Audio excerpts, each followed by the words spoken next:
Hey guys, welcome back to another episode of Salt River Smoke. Today I wanted to show you guys my new Humphreys Down East Beast smoker. I just got this thing, and before I got it I did a lot of looking online. I really couldn't find much on YouTube that would show me the inside, the sizing, the spacing, exactly what could fit in here, and an overall opinion of this specific model.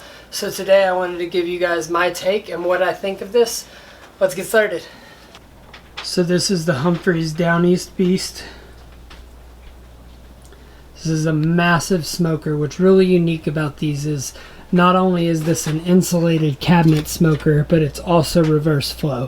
And what that means is you have the firebox down below, and instead of the smoke coming up directly and then having a water pan as the deflector, it actually goes up around the sides, through the side walls, through the back walls, and then it all comes out from up top here. I hope you guys can see that, but this open gap up here, that's where all the smoke comes in. So it comes from up top, goes down, and then the exhaust vent is actually all the way in back there before it goes up and out the smokestack up top.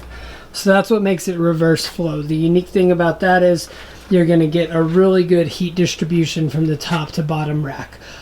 For a smoker of this size, almost a 3-foot tall chamber, I only see about a 20-degree difference from the very top rack to the very bottom, and that's pretty impressive in my opinion. The way this thing works is it uses charcoal as the heat source and wood for the smoke. So you have your charcoal basket. It uses a snake method. So you would fill this up with charcoal, place your wood chunks throughout, and then you light a little section of lit charcoal right here in the front. And what that'll do is, as the smoker goes, it will slowly light the rest of the charcoal. Some of the test runs I did with briquettes, I was actually able to get almost 20 hours at 225 degrees. That's using the Fireboard and the Barbecue Guru Pitbull fan controller. So this is the air intake, and it uses a computer chip to determine exactly how much airflow needs to be put in, or turns off the fan and stops the airflow to kind of tone down the heat. And it actually holds the temperature just like a pellet smoker would, but you get way better flavor using a real wood and charcoal type smoker. The outer walls are actually insulated with a fiberglass. This thing, after you're done cooking, it'll stay hot for about another 5, 6, 7, 8 hours, depending on how hot it was after you've completely run out of fuel. That's really nice compared to like the Weber Smoky Mountain I was using before. Another thing I really like about this is the doors on this. It's like a commercial refrigerator. Slam shut, pull the handle to open. The trays can be slid out almost the entire way, and they stay put. That's really nice when you're trying to load in meat and you got your hands full. You can have this out, you can put the meat on, and then slide it back in, good to go. In terms of size, the actual grate that you have to cook on is 13 inches by 20 and a half. The most I've been able to get in here was 3 pork butts on the top shelf, 3 pork butts on the second shelf, and then 3 large 16-17 pound briskets on the bottom 3 shelves. You can also add another 5 shelves in here and get as much as 30 racks of baby back ribs or 20 racks of St. Louis ribs. I mean, this thing is ready for catering. It can handle a lot. This is a really nice smoker. Stock, it does not come with the stainless steel doors. That was an upgrade, as well as these stainless steel grab handles that you can use to strap down. And then also the pit adapter. Normally it just has the valve to control your airflow, but I wanted it to be able to use the Barbecue Guru adapter. That thing makes this so much easier to use. I've really been in love with it. One thing I have found, this right here is not right whatsoever.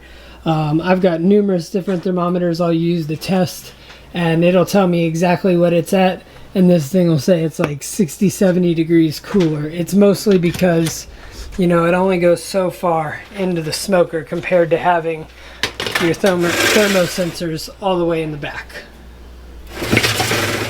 I've done a lot of testing with this. I've placed my sensors in numerous different places, from top to bottom to middle, front, middle, back of the rack, and it really does stay very consistent with the heat. So what I'm going to do now is I'm actually going to fire it up and show you how I light this sucker. Okay, so like we were talking about before, we have this snake maze. So what I like to do first is I use Kingsford briquettes. They seem to hold the temperature way better than lump charcoal does in this type of smoker. But I start off by filling up the maze as full as I can. I had a couple bags that were almost empty. I'm going to use those.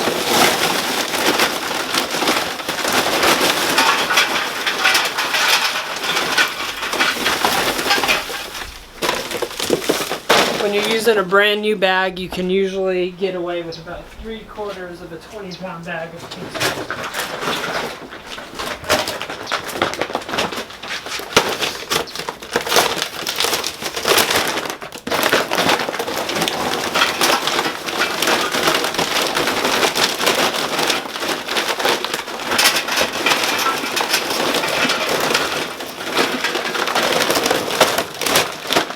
That right there should be enough briquettes. Then what we want to do is actually kind of spread this out evenly and make sure it's full.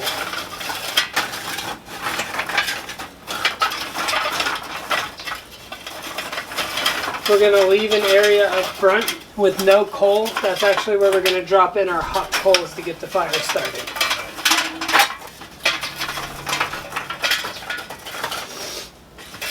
Then what I like to do is I'm going to use about 7 or 8 pieces of hardwood chunks. I'm going to go with an oak and an apple today. So I actually like to pick the spots where I'm going to place the wood. I don't like to just set it right on top. So I leave a little space. I put my wood in, and then I pack the coals right back around it.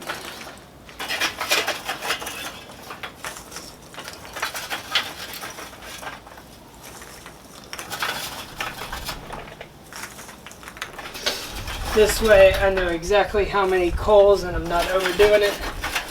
There might be an easier way, but this is what I found I like. So I'm going to grab my wood chunks.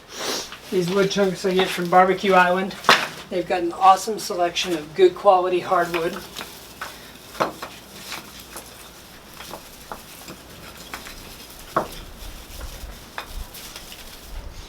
So this right here is a post oak.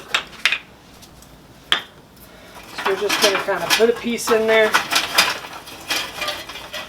then pack the coals back around it. Grab one of those handfuls of coals we pulled out. Then I'm going to rotate the type of wood every step. So now we're going to put in a chunk of apple, and then we're going to pack the coals right back around it.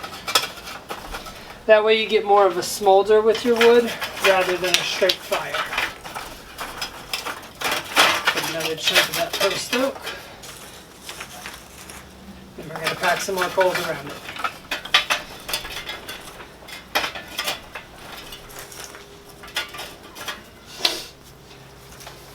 Piece of apple. I'm actually going to use 2 smaller pieces over here.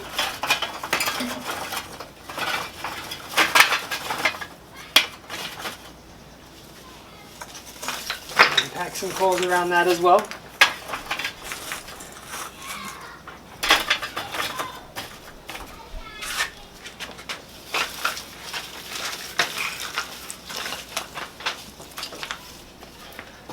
More pieces of apple.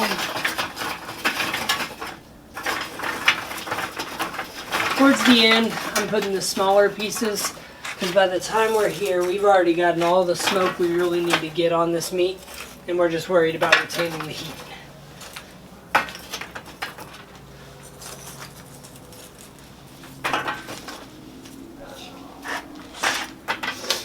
Got this piece of post oak. Put that over here. And probably throw another piece of apple right here in the middle just to keep that smoke going a little longer.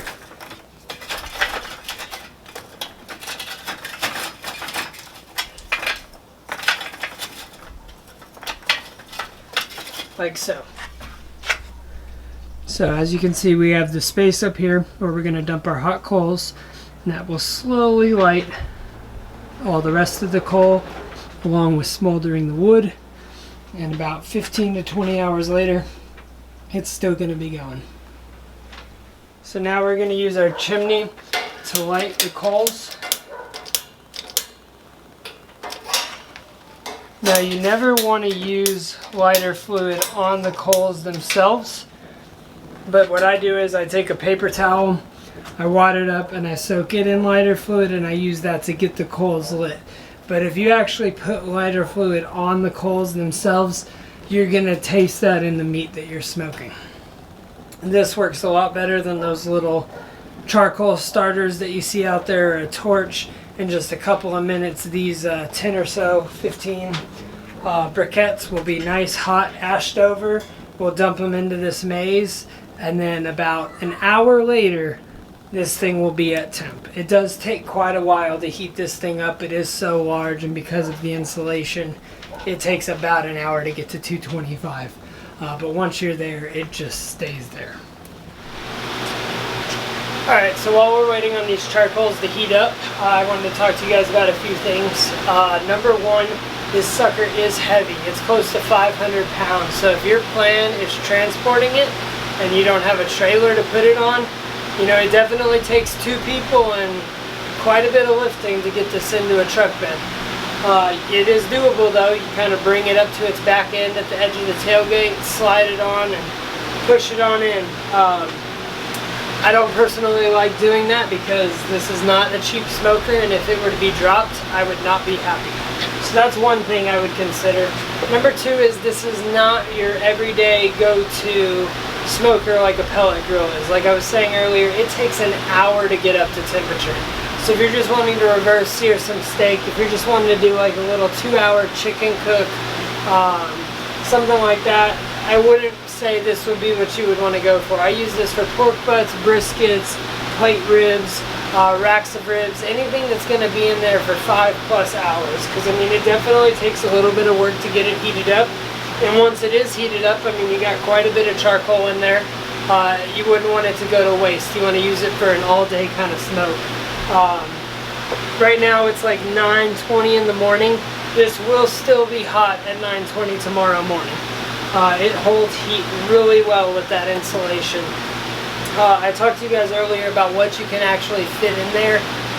You really can get a lot in here, but with that being said, that kind of plays back into the factor of how long it takes to heat up because it is such a large chamber. I will always still have a pellet smoker in my house because you can't beat how easy it is to just turn that on, do a reverse sear on some steak, cook some chicken, do a little pork loin if you're not trying to get a whole cook going for the family or for a party or an event, catering, a barbecue competition. You're probably going to want a smaller smoker to go with. But if you're planning on curing a bunch of pork bellies to make bacon or brisket, pork butt, all of the above, this is an awesome smoker. The quality of the build, I'd say it's about an 8.5. It definitely could be better, but you'd probably be paying a lot more money if it were better. Some of the little finishes, you know, it's not 100% flush. In terms of the quality though and how long it's going to last, I mean, I have no doubts I'm probably going to get the rest of my life out of this if I take good care of it. There may be a point where I have to get it taken apart and clean out those inner walls, but that's probably going to be 10-20 years down the line. I did go with the heavy-duty casters, the 8-inch rubber casters. Those are nice because I do plan on getting into competition barbecue and catering, being able to roll it onto a trailer, get over those edges with the bigger wheels, the lip of the trailer tailgate. That really comes in handy. It seems like such a little thing, but I've never had a smoker with these type of handles, and that's just such a nice feature. The sound that it makes, you know, is that worth $4 grand? No, but it really is a nice feature on a heavy-duty smoker. I really enjoy having that. With the insulation, if you open the door, and you have to deal with your meat for quite a few minutes, you're loading a bunch of stuff in, it gets back to temp in just a couple of minutes because the insulated walls hold their heat so well. Let's see if I can think of anything else. I honestly have not tried using it without my Fireboard and Barbecue Guru pit fan. I don't think I would try using it without because it works perfectly with it and I already have it. If you don't have one, I'm sure you can still achieve the same thing. It's just going to take a lot more practice fine-tuning exactly where you want each thing closed and open to in order to hold those temps. I was telling you earlier, this is not a very reliable temperature gauge, so you're going to want some kind of an aftermarket Fireboard, a ThermoWorks, something where you can place the sensors in a spot where it's actually the same place where your food is going to go, and you'll get a really solid answer. It looks like the charcoals are ready, so let's go ahead and I'll show you guys how I put those in.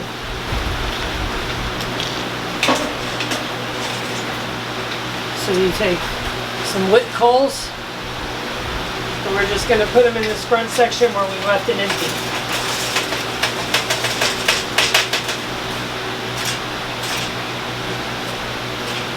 Just like so. You can see, got the lit coals here, and when I close this door, it's going to slow down the spreading process big time, but you will get a long time of it doing that snake method.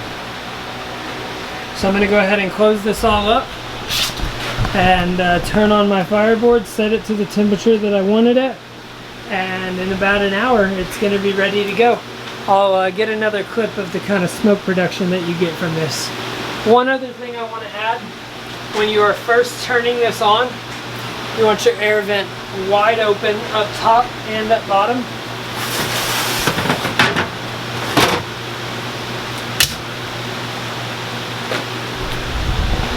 So up here, I've got this wide open, and down there I've got that wide open. After it is actually at temperature, I'm going to shut that down about 50%, because even with the fan completely off, it sucks in a little bit too much air if it's wide open. And up top, once it's up to temp, I'm actually going to close it down to about 50% of the way, like so. But for now, while we wait, everything's wide open. If you guys have any questions also, feel free to send me a message on YouTube, make a comment. I'd be happy to answer any questions. If you want to know some dimensions of things, real quick, I can tell you guys, with the 8-inch casters, this thing's at about 58 inches off the ground, plus the smokestack, you're probably looking at about 63, 62-ish. You also have a solid 12 inches that this side Barbecue Guru fan and the valves stick out, so that's something you're going to want to keep in mind as well. In here we have a large pull-out hotel pan that has the same feature. It can be pulled out majority of the way without falling down. Real quick, I'm going to fill this up with water. You're always going to want that full of water. That's what helps keep the humidity with your smoke, as well as regulating the temperatures. But here in just a couple of minutes, I'll show you guys the smoke production that it creates as it's heating up. And yeah, I think that'll be it for this review. So here's a shot of the smoke production this thing makes. I mean, it really is quite incredible.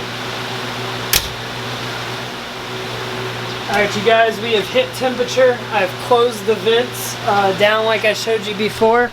I've got the top one closed about halfway, and then I've got the bottom one closed about halfway, and now we're at the point where the Barbecue Guru is going to do the rest of the work. Really enjoy the flavor that it puts off. It's much more like a stick burner than it is a pellet smoker. A lot of people will act like, you know, you can get the same thing. You can, but not quite the same flavor. So yeah, a little bit later today we're going to make another video and do a pork picnic in here. That's why we got to heat it up. Thanks so much for tuning in, you guys. Remember, if you like this video at all, please hit the thumbs up button and remember to subscribe. Have a good day.